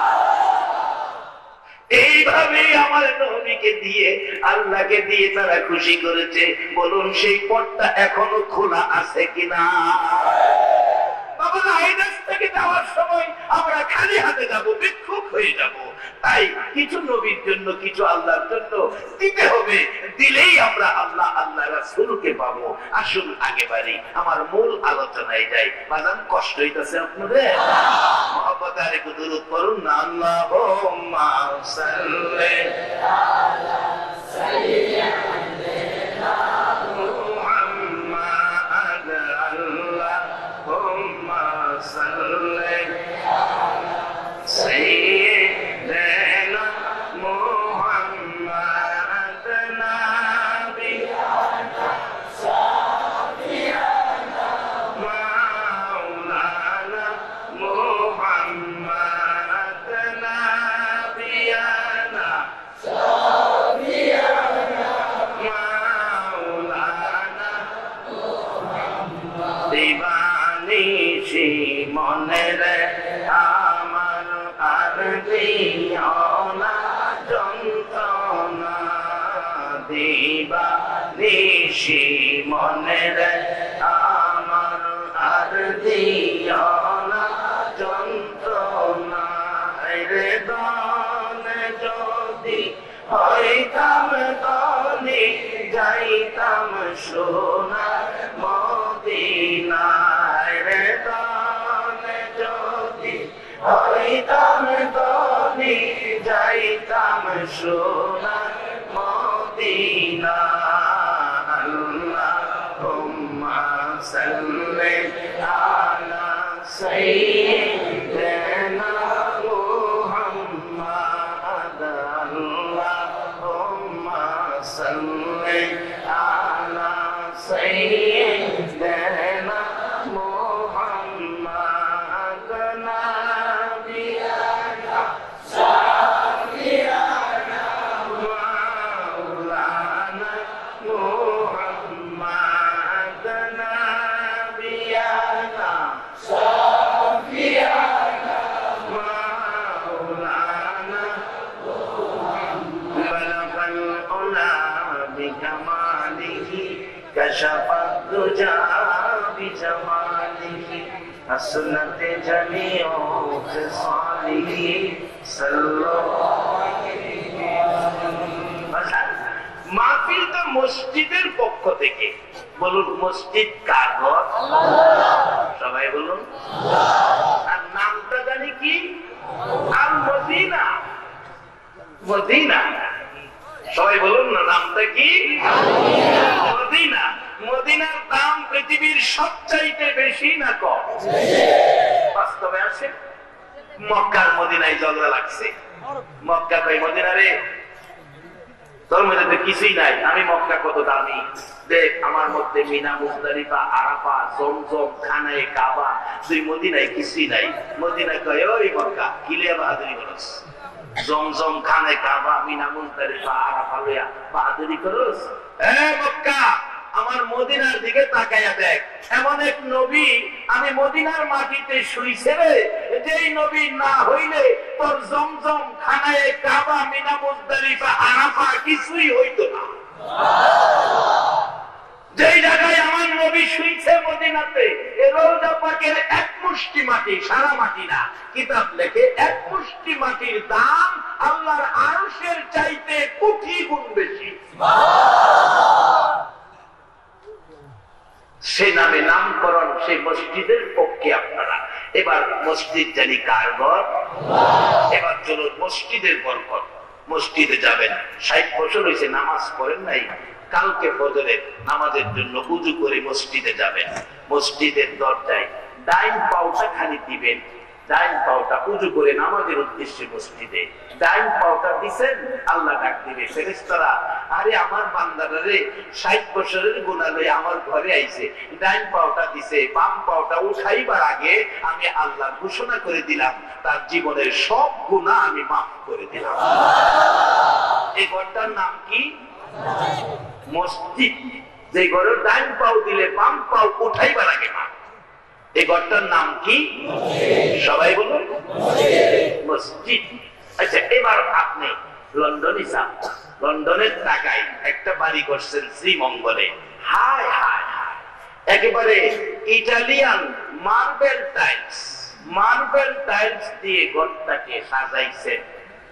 1/2 কিলোমিটার দূরেতে জুতা খুলুন লাগে, হুজুর এটা মুইসা রাখছে, জুতাটা ধুয়ে দেবেন। 1/2 কিলোমিটার দূরেতে জুতা ধুয়াউন লাগে, যেই সাজানো ঘরটা ডুববার লাগে। এই ঘরটার যদি একেবারে 4 জনে দইরা আলগি দিয়া আপনারে নিয়ে দাঁড় করায়, এই ঘরে ফাও দিলে ফাও না দিয়া মাথা লাগাইয়া রাখছেন, বলুন একটা গুনাহ মাফ হইব? সবাই দিবায় না, একটা গুনাহ মাফ হইব? এমন একটা ঘর আছে, ডান পাও দিলে বাম পাও উঠাইবার আগে গুনাহ মাফ, বলুন সেই ঘরটার নাম কি? এই ঘরটার মালিক কে? আজকে সেই ঘরের পক্ষ থেকে আয়োজিত মাহফিলে আপনারা মেহমান। মদিনাওয়ালার বরকত, মদিনাওয়ালার দিদার, মদিনাওয়ালার সাথে সম্পর্ক, মদিনাওয়ালার দয়া, মদিনাওয়ালার ঘুমের ঘরে স্বপ্নের দিদার নসিব হয়ে যাবে। কিভাবে হবে? বাস্তব ঘটনায় আসুন। ছোট্ট একটি ইতিহাস, ইরাকের ঘটনা। বাবা মসজিদে আমাদের যাইতে হবে কেন? আল্লাহ কোরআন শরীফে বলেছে, ওমা খালাকতুল জিন্না ওয়াল ইনসা ইল্লা লিয়াবুদুন। মানুষ আর জিন দুইটা জাতি বানাইছে একটা কাজের জন্য, ইল্লা লিয়াবুদুন, সেটা হলো ইবাদত। ইবাদত আল্লাহ বলেন মানুষ আর জিন বানাইছি তারা করবে আমার ইবাদত, আর সকল মাখলুক করবে তাদের খেদমত। বলুন সমস্ত মাখলুক আমাদের খেদমত করে কিনা? আমরা শুধু ইবাদত করি না, নাইতে মাখলুকের খেদমত ঠিক আছে। সূর্য আকাশে ঠিক মতো উঠতেছে, চন্দ্র আকাশে ঠিক মতো উঠতেছে, তাদের দায়িত্ব পালন করতেছে, আমাদের দায়িত্ব কিন্তু পালন হয় না। এই জন্য আমরা বিপদ থেকে বাঁচতে পারি না। বলবেন ইবাদত করলে কি দিব? আল্লাহ কোরআন শরীফে কইছে, ফাদখুলি ফি ইবাদি ওয়াদখুলি জান্নাতি। তোমরা ইবাদতে ঢুকো, আমি তোমারে জান্নাতে ঢুকাবো। বাজান জান্নাতে যাইতে বলুন আপনারা রাজি আছেন কিনা? তবে জান্নাতের মূল ঠিকানা পাইছেন নি? আমার নবী বলেছে, উম্মতেরা রে, তোমাদের মার পায়ের নিচে তোমার জান্নাত। এই মারে কষ্ট দিয়েন না, মসজিদে যায়াও জান্নাত পাবেন না, মসজিদে যায়াও জান্নাত পাবেন না। বাজান হাদিস শরীফে রাসূল বলেছেন, আসসালাতু মিফতাহুল জান্নাহ, নামাজ বেহেশতের চাবি। তবে বাজান আমি জানতে চাই, বেহেশতের চাবি, বেহেশতের চাবি, তাহলে চাবি লয়ে গেলে বাহিরে তালা থাকে, বাজান ভিতরে সিটকারি আছে? ও সিটকারি আছে, ভিতরে কি আছে? নাইলে ইদ্রিস নবী যে ধাক্কাইলো তারা খুললে যদি যাইতার পর ইদ্রিস নবী তো ভিতরে গেলে হইলে ভিতরে সিটকারি ওয়ালা কয় আখিরি নবীর উম্মত না হইলে সিটকারি খুলতাম না। বাজান বাইরের তারা নামাজটা খুলবেন, ভিতরের সিটকারি খুলবেন কি দিয়া? নবী বলেছে উম্মতেরা রে, মা বাবারে কষ্ট দিও না, নামাজ পড়েও তোমার লাভ হবে না। অথচ নবী বলেছেন নামাজ বেহেশতের চাবি। বাবারা আমি এটাকে পরীক্ষা নিরীক্ষা করে দেখেছি, নামাজ হলো বাহিরের তালার চাবি, কিন্তু ভিতরের সিটকারি খুলবেন এই চাবি তো নাই। এই চাবি কোত্থেকে আনবেন? বাস্তবে আসেন, বাস্তবে আসেন। কোত্থেকে আনবেন? 2001-এ হজে গিয়েছিলাম, মদিনার ঘটনা। আগে মদিনায় নিয়ে গেল মদিনার পাগল হিসাবে। রাত্র 2টা বাজে মদিনার সীমানায় ঢুকলো বাস। মুআল্লিম ছোট মাইক, হ্যান্ড মাইকে বলছে, হাজী সাহেবরা ঘুমায়েন না, বাংলাদেশ থেকে যে মদিনার কথা শুনলে চোখের পানি আসে। আমরা আধা ঘন্টার মধ্যে মদিনার সীমানায় ঢুকবো। সকল হাজিরা ঘুম থেকে উঠে চকবক করতেছে, কোন সময় ঢুকবো মদিনার সীমানায়। মদিনায় সীমানায় ঢুকার আগে বলছে মুআল্লিম, দুরূদ পড়তে থাকেন, আমরা এই তো মদিনায় ঢুকলাম। সকলে দুরূদ পড়তেছে। এবার যাইতে যাইতে ফজরের আযানের টাইম কাছাকাছি হয়ে গেলে এবার আযানের টাইমের আগে দিয়ে ডাকতেছে মুআল্লিম সাহেব, ও হাজিরা, হাজিরা রে, যেই নবী মদিনায় শুয়ে তোমার জন্য কাঁদে রে, এই সামনের টার্নিংটা ঘুরতে দিলে আমার নবীর সবুজ রঙের গম্বুজ দেখা যাবে রে। নাজিরাবাদ থেকে ওইটা কান্দে, সিলেট থেকে ওইটা দাঁড়ায় কান্দে। মুআল্লিম সাহেব বলেন জানালাগুলি বন্ধ করে দেয়। আমি জিজ্ঞেস করলাম জানালা বন্ধ করবো কেন? ডাকতে হুজুর কিছু পাগল আছে নবীর সবুজ রঙের গম্বুজ দেখলে চলন্ত বাস থেকে জানালা দিয়া ইয়া রাসূলুল্লাহ বলে লাফ মারে। সেই সোনার মদিনা, চাঁদের মদিনা, আল্লাহ গো একটা বার এই মানুষগুলোর না দেখাইয়া কাফন পরাইও না। মদিনায় খেলাম, আগে মদিনার পাগল মদিনায় নিয়ে খেলো। 40 ওয়াক্ত নামাজ পড়তে হবে, নামাজ চললো। 5 দিন পার হয়ে গেলে বাংলাদেশি আমার সাথে দেখা। হুজুর আপনি বাংলাদেশি না? আপনার নাম কি? তোবাজ্জল হুজুর। কারি আপনার ক্যাসেট তো বাজে। মসজিদে বেলালের পাশে যায় দেখি আমার ক্যাসেট বাজে। তখন অডিও, ভিসিডি না, অডিও বাজে। আমি দাঁড়ায় শুনি। বাঙালি সেলসম্যান মসজিদে বেলালের পাশে মদিনায়। আমার দেখে কয় হুজুর চিনেন? আমার যে গান চিনি নি। আমি বললাম বাবা এর বাড়ি কই? কইরক কইরক। আমরা খুব শুনি ওনার ওয়াজ। কইরক কইরে মনে ছিল যাক কদুরা শুনি না যাই, চিনন দরকার নাই। কদুরা শুনছি তারা খুব শুনে। গত 2 বছর আগে আমার চাচা চাচি কইরক ওয়াজ করতে গেছে, ওনার নাকি গিয়া এই দোকানে শুনছি গেছে। খারিয়া হুনে চাচা কই চাচি গেছে, নিজে বাতি যাক গেছে। বাঙালি কয় আমরা বাংলাদেশি।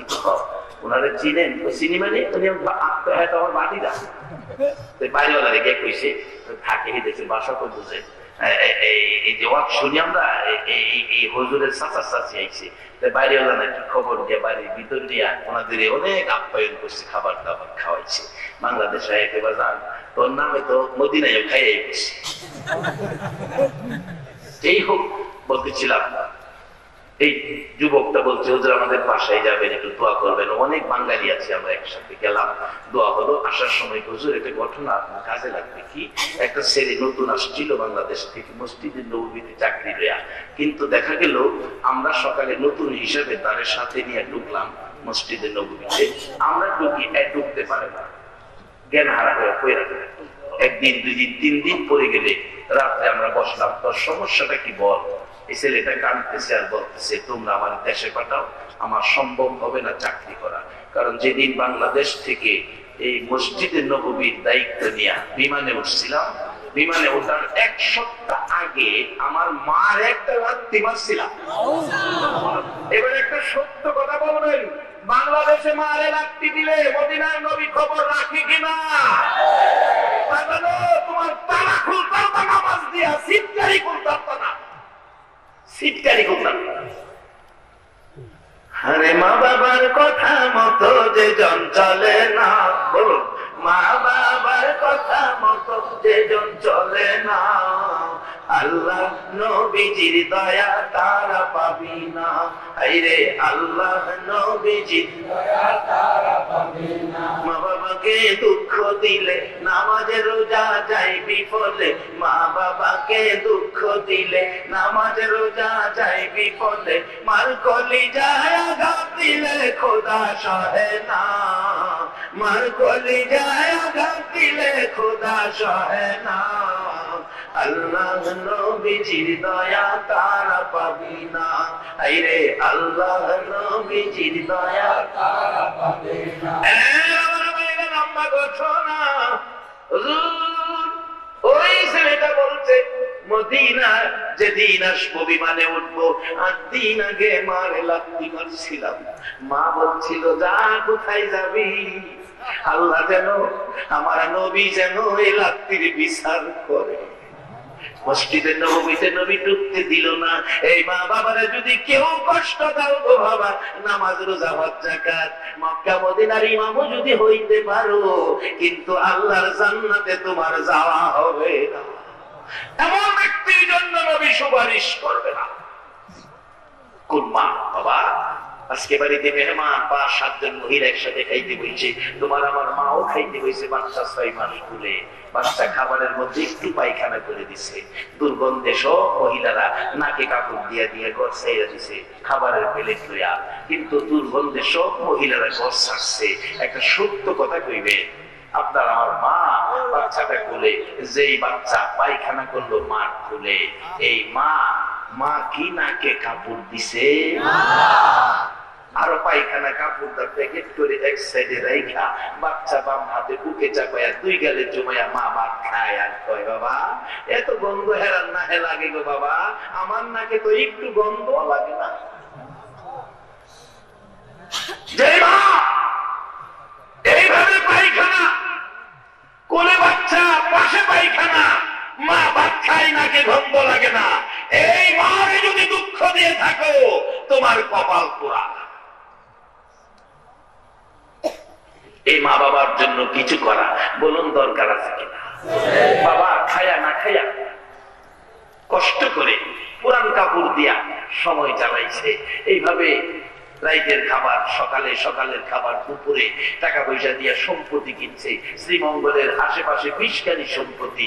বাবা অসুস্থ, ডাক্তার বলছে মাদ্রাজ পাঠাইতে হবে, মাদ্রাজের জন্য একটা স্ট্যান্ড নিয়ে গেছে। বাবা আপনার কিনা জমি, আপনার কিনা সম্পত্তি, এই 4 ঘন্টার সম্পত্তি বিক্রি করলে আপনার চিকিৎসা মাদ্রাজে হবে, একটা সই দেন, 4 ঘন্টা জমি বিক্রি করে নাই। বাবা ভাই পাগল হইছস তুই?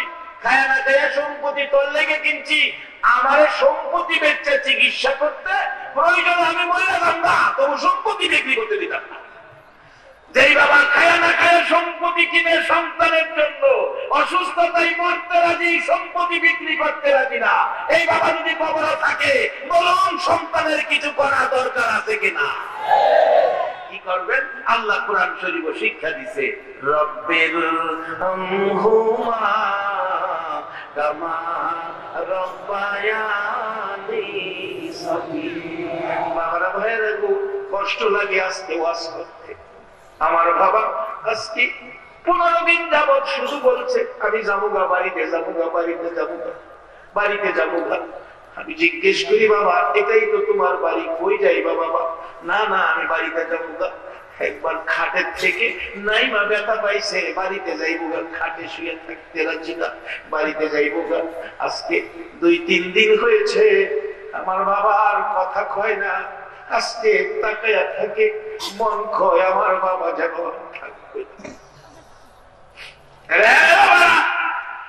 বাবা পুরান কাপড় দিয়া ঈদ জানাইতে, সন্তান খুশির জন্য বাবা নতুন জামা কিনতে, খালি পায়ে যাই বাবা ঈদগাহে গেছে, সন্তান খুশির জন্য নতুন জুতা কিনছে।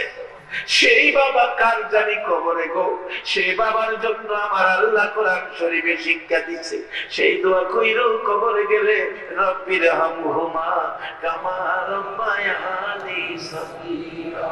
মার জন্য দোয়া কইরো গো, মা সন্তানের জন্য কত মা জীবন দিছে। কিছুদিন আগে মা ফিরে যাব তো সিদ্ধি মাতব্দিতে প্রাইভেট হসপিটাল দেখি ভাঙ্গা, মানুষের ভিড়, মানুষ দৌড়াদৌড়ি করছে। জিজ্ঞেস করলাম গাড়ি থামাও, ঘটনা কি? অবস্থা বুঝা নয়। একজন কই হুজুর অন্য কোনো সমস্যা না যাইতে পারেন, সামনে বললাম হসপিটাল ভাঙ্গা, পুলিশ দাঁড়ানো। জিজ্ঞেস করি ঘটনা কি? পুলিশ বলেন হুজুর একটা মা বাচ্চা হবে, সিজারে বাচ্চা ভূমিষ্ঠ হবে, বাচ্চা খালাস করবে, ডাক্তার চিকিৎসা করতে যাইয়া, সিজার করতে যাইয়া, অপারেশন করতে যাইয়া একটা রোগ কাইটা পালাইছে গো হুজুর, সাথে সাথে বাচ্চার মা মৃত্যুবরণ করেছে। মা হসপিটালে আসার আগে সন্তানের জামা কাপড় কিনা দিয়েছে, কিন্তু মা ভুল চিকিৎসায় একটা রোগ কাটা পড়ার কারণে মা মারা গেছে। এই জন্য এলাকার জনগণ উত্তেজিত হইয়া হসপিটাল মানছে।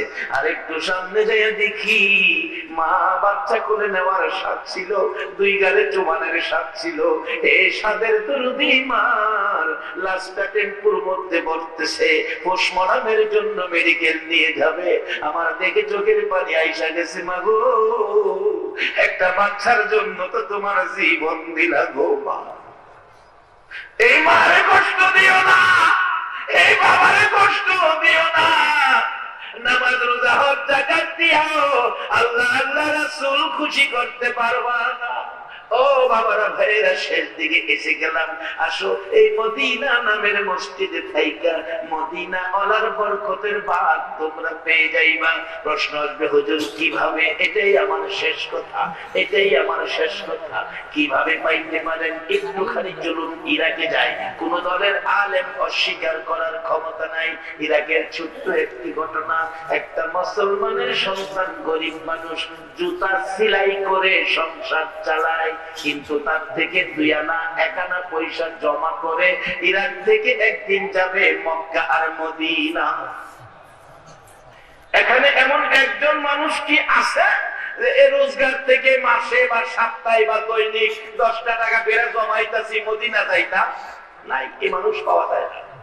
জুতা সেলাই করে গরিব আব্দুল্লাহ বহুদিনে 2 আনা 1 আনা করে জমাইয়া পয়সা গনে গনে দেখে অনেক টাকা। এই বছর যারা হজে যাবে ডাকছে, হাজিরা হজে যাবেন, আমারে দিবেন। বাবা টাকা লাগে অনেক। যে আমার টাকা আছে, তুমি না গরিব মানুষ, আমি বহুদিন কষ্ট করে জমাইছি, আমারে নিবেন। দিন তারিখ দিলেন, আগামী রবিবার থেকে আমরা ইরাক থেকে কাফেলা মক্কার উদ্দেশ্যে রওনা হব। আব্দুল্লাহ বাড়িতে যায় আর খুশি, আমার মতো গরিব মক্কা মদিনায় যাব। কি ভাগ্য আমার, সারাদিন কাজ করে নাই, বিকাল বেলা রওনা হলো। বিকাল বেলা রওনা হলো, বাড়িতে জায়গা, মনটা আনন্দ, আমি মক্কায় যাব, মদিনায় যাব, মনে আনন্দ। রাস্তায় দেখে একটা বুরকা পরিহিত মহিলা মরা দুম্বার গোশত কাইটা ব্যাগে ভরতেছে। তাকে রয়েছে আব্দুল্লাহ, একই ব্যাপার, ঘটনাটা কি? দেখি কি করে, দেখি গোশত নিয়ে বাজারে বিক্রি করে কিনা। গোশত নিয়ে রওনা হলেন, একটা বাড়ির ভিতরে ঢুকলেন। আব্দুল্লাহ বাড়ির গেটে দাঁড়িয়ে আছে। কিছুক্ষণ পর একটা ছোট্ট মেয়ে বাচ্চা বাহির হইছে। বলল, মা বাড়িটা তোমাদের? একটা মহিলা গোশত নিয়ে ঢুকলো। কে? আমার মা, আমার আম্মু। আমার আম্মু গোশত কি করে? রান্না বসাইছে। এই গোশত কি করবে? আমরা খাবো। আব্দুল্লাহ বলছে, মা গো, এ তো মরা দুম্বার গোশত। মেয়েটা 2টা চোখের পানি রে গাল বেয়ে ছাড়ছে। চাচা কারো কাছে বললেন না, আমরা মরা দুম্বার গোশতই খাবো। আজকে 4 দিন পার হয়ে গেছে গো, আপনার চুলায় আগুন জ্বলে না। চাচা আমরা হলাম আওলাদের রাসূল, আমরা নবীর বংশের লোক। কারো কাছে হাত পাতা আমাদের জন্য জায়েজ নাই, আমরা ভিক্ষা করা আমাদের জন্য জায়েজ নাই। বিদায় আমার মা মরা দুম্বার গোশত রান্না বসাইছে, আমরা খাইতে পারবো চাচা, আপনারা খাইতে পারবেন না। আব্দুল্লাহ নিজেকে নিজে প্রশ্ন করে, আব্দুল্লাহ রে, যেই নবী না হইলে জগৎ হইতো না, সেই নবীর আওলাদ না খাইয়া মরা দুম্বার গোশত খায়, বল মক্কা মদিনায় যাবি না আওলাদে রাসূলের ভালোবাসায় যাবি? প্রশ্ন করলে মন ফাইসালা দিল, মক্কা মদিনায় যাব না। সবগুলো টাকা আওলাদে রাসূলের বাড়িতে হাদিয়া স্বরূপ আমি পাঠাইয়া দিলাম।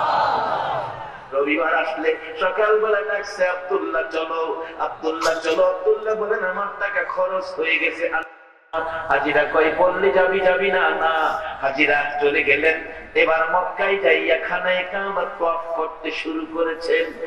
ইরাকের হাজিরা বলেন, আমরা খানায়ে কাবা তওয়াফ করতে যাইয়া দেখি আমাদের আগে আগে আব্দুল্লাহ তওয়াফ করতেছে। মদিনায় নামাজে খাড়াইলাম, আগের কাতারে আব্দুল্লাহ। ঘটনা কি বললো? আসবে না, নামাজ শেষে জিগাবো। নামাজ শেষে নাই, অবশেষে আসলেন হজ করে। ইতিহাস লেখে ওই বছর সারা পৃথিবীর থেকে 5 লক্ষ হাজি আসছিল হজ করতে। ইরাকের হাজিরা আয়েশা আব্দুল্লাহর বাড়িতে গেলেন। আব্দুল্লাহ রে, বললে যাবি না? সব জায়গায় তোরে দেখছি, কিনাকাটা করতে গেলে দেখছি আগে আগে কিনাকাটা করস, নামাজে দাঁড়াইলে আগের কাতারে, তওয়াফ করতে গেলে আমাদের আগে মিথ্যা কথা কইলি। আব্দুল্লাহ বলেন, চাচা আমি গরিব হতে পারি, আমি জীবনে মিথ্যা কথা কই না। কি দেখলাম কি বলবো? হাজিরা বাড়িতে ঘুমাইলে রাত্রে আমার আল্লাহ ফায়সালা দেয়, রে হাজিরা, আব্দুল্লাহ তো হজে যায় নাই রে, তোরা মক্কা মদিনায় আইছস এই বছর 5 লক্ষ হাজি, কিন্তু একজনের হজ এবার আমি কবুল করি নাই। হাজিরা রে, আব্দুল্লাহ আমার নবীর ভালোবাসায় নবীর আওলাদ না খাইয়া মারা দুম্বার গোশত খাবে, সেই দুঃখে দুঃখিত হয়ে মক্কা মদিনায় আসলো না, সবগুলো টাকা নবীর আওলাদের দান করে দিল। আমার নবীর আওলাদের খুশি করলো, এই জন্য আমি আল্লাহ মক্কা মদিনার হজ প্যাকেট করে আব্দুল্লাহর জন্য ইরাকের জমিনে পাঠাইয়া দিয়েছি। ইরাকের জমিনে যদি আব্দুল্লাহর জন্য মক্কা মদিনার হজ পাঠাইতে পারে, বলুন আজকে যারা আল্লাহর ঘর মসজিদের মেহমান হইয়া আল মদিনা নাম লাগাইছো গো, মদিনার বরকতের পাশে এই জমিনে আসতে পারে কি না? আব্দুল্লাহ, তোর হজটাই শুধু কবুল হয়েছে, তোর হজটা কবুল করতে যাইয়া আজকে 5 লক্ষ হাজির হজ আমি আল্লাহ কবুল করেছি। আজকে সেই বরকতের দরজা তো খোলা। আব্দুল্লাহ মক্কা মদিনায় গেল না, হজের টাকাগুলো আওলাদে রাসূলকে দিয়ে দিল, আর আল্লাহ খুশি হইয়া মক্কা মদিনার হজ বাড়িতে দিল। আজকে এমন একটা সুযোগ আপনাদের মধ্যে, মসজিদ আল্লাহর ঘর, নামটা হলো আল মদিনা।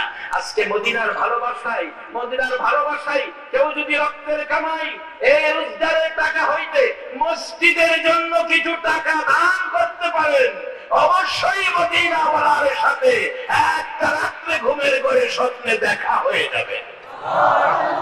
সেই মদিনাওয়ালার সাথে সম্পর্ক, মদিনার বরকত, মদিনাওয়ালার দেখার আশায় আল্লাহর ঘর মসজিদের পক্ষ থেকে 2 হাত আপনাদের কাছে বাড়াইলাম। একজন মানুষও উঠবেন না, যারা উঠবেন আমি মনে করব মদিনাওয়ালার ভালোবাসা আপনাদের নাই, মসজিদ আপনাদের কাছে ভালো লাগে না। আমরা তো উম্মত গুনাহগার, কে আসে মোদের তরাইবার, কঠিন হাসরের মাঝার সপরে চাহে আপনার নবী সালাম আলাইকা ইয়া রাসূল, সালাম আলাইকা ইয়া হাবিব, সালাম আলাইকা, সালাওয়াতুল্লাহ আলাইকা নবীজি।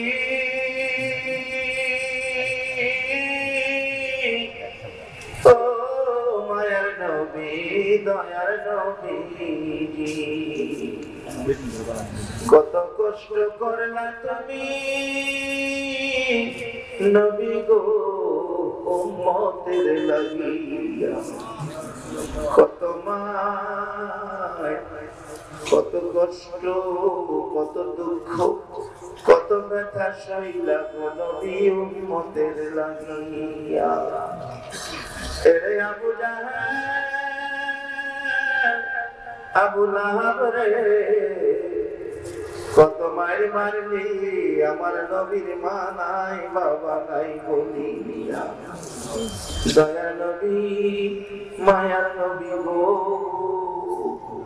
তোমার প্রেমে পাগল যারা আছে 7 গায়ের জমিনে, দয়া করে দিও দেখা একবারে শেষ স্বপ্নে, তোমায় দেখার পাগল হইয়া, তোমায় দেখার আশা লইয়া, জানাই তোমায় লাখো সালাম ইয়া নবী, সালাম আলাইকা ইয়া রাসূল, সালাম আলাইকা ইয়া হাবিব, সালাম আলাইকা, সালাওয়াতুল্লাহ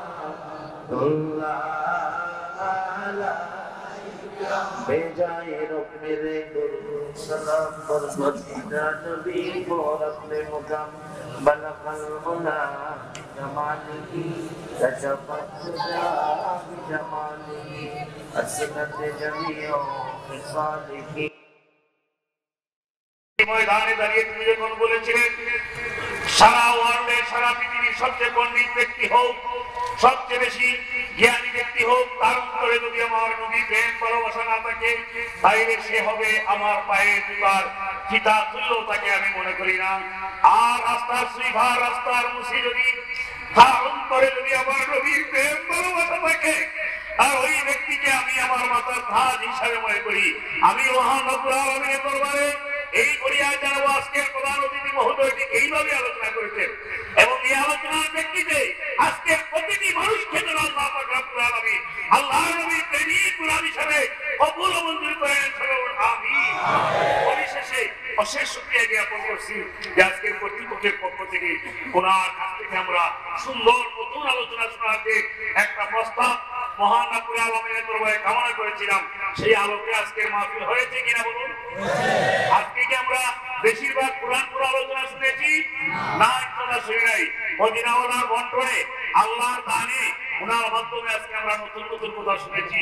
আল্লাহ পাক রব্বুল আলামিন যেন আমাদেরকে এই অনুযায়ী আমল করার তৌফিক আযীম নসিব করেন। সবাই বলুন আমিন। আমি কর্তৃপক্ষ আয়োজনকারী সবার প্রতি ধন্যবাদ জ্ঞাপন করতে আমার বক্তব্যকে শেষ করছি। ربنا ظلمنا أنفسنا وإن لم تغفر لنا وترحمنا لنكونن من الخاسرين رب ارحمهما كما ربياني صغيرا رب العالمين এই গভীর রাত্রে তোমার ঘর মসজিদের পক্ষের মেহমান লইয়া আল মদিনা নামের পাগল গুলো লইয়া হাত বাড়াইছি গো আল্লাহ। একেবারে খালি হাত বাড়াই নাই, তোমার নবীর উপর দুরূদ ও সালাম মদিনা পাঠাইছি গো আল্লাহ। এই পাগলদের দুরূদ ও সালাম গুলো পাখির মতো উড়াইয়া উড়াইয়া দয়ার নবী মায়ার নবীর কদম মোবারকে পৌঁছাইয়া দাও। ইয়া আল্লাহ, দুরূদ ও সালাম উসিলা করে আজকের মাহফিল উসিলা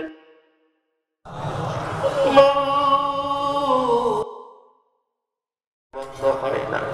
ছেলেটা টেলিফোন করে সান্ত্বনা দেয়, মা কাঁদো না বাবা গো, আমি তো ভালো আছি, ভালো বেতনে চাকরি করি, কোম্পানি বলেছে 3 বছর পর আমাকে বাড়িতে যাওয়ার ছুটি দিবে। মা দরদি 3 গনে 7 লক্ষ টাকার জিনিস মা বাবার জন্য কিনছি, এয়ারপোর্টে নাই মা, বাহির হইয়া দেখে রে মা বাবারে দেখা যায় না। বড় ভাই দাঁড়িয়ে আছে, ভাই মা রহমতের জন্য, কবরবাসীদের নাজাতের জন্য মাহফিলটা কায়েম রাখো গো আল্লাহ। মাহফিলে যারা আসছে আসবে, সাহায্য সহযোগিতা করেছে করবে, সকলকে তুমি একটা রাত্রে গো আমার দয়ার নবীরে ঘুমের ঘরে স্বপ্নে দেখাইয়া দিও গো আল্লাহ। নবীজিকে স্বপ্নে দেখাইয়া আমাদের কলিজা ঠান্ডা করে দিও গো আল্লাহ। আল্লাহ, মাহফিলের জন্য ইমাম সাহেব সহ আমার বাবাজি ভৈরব পর্যন্ত গেছে। আল্লাহ, যারা পরিশ্রম কষ্ট করেছে কমিটির সকল সদস্য গুলাকে তোমার কুদরতি হাতে দিয়ে গেলাম। আল্লাহ, আমার নবীর ভালোবাসার মালা গলায় পরাইয়া দাও গো আল্লাহ। যাদের ছেলে মেয়ে আছে প্রত্যেকের ছেলে মেয়েদেরকে হায়াত বাড়াইয়া দাও। আল্লাহ, যত পরীক্ষার্থী আছে আমার মাদ্রাসা সহ স্কুল মাদ্রাসার সকল